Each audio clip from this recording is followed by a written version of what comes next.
araw mga kagimat. Ako po ang inyong kagimat na si Medalyang Papel ng Mindanao. May babahagi po ako ngayon sa araw ng Sabado mga kagimat. Isa po itong Latin orasyon, pamikil sa lindol at bagyo. Para po ito sa lahat mga kagimat, sa mga naniniwala.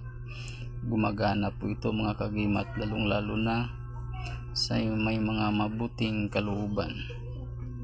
Bigkasin nyo lang po itong orasyon, pamigil sa lindol at bagyo ng 3 bisis. Jesus, Jesus, Jesus Nazareno, Salva, Salvador del Mundo.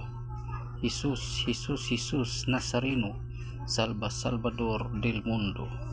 Jesus, Jesus, Jesus Nazareno, Salva, Salvador del Mundo. Yan po mga kagimat ang ibabahagi ko sa inyo. Ito po ang iyong kagimat na si Medalyang Papel ng Mindanao. Thank you for watching. God bless.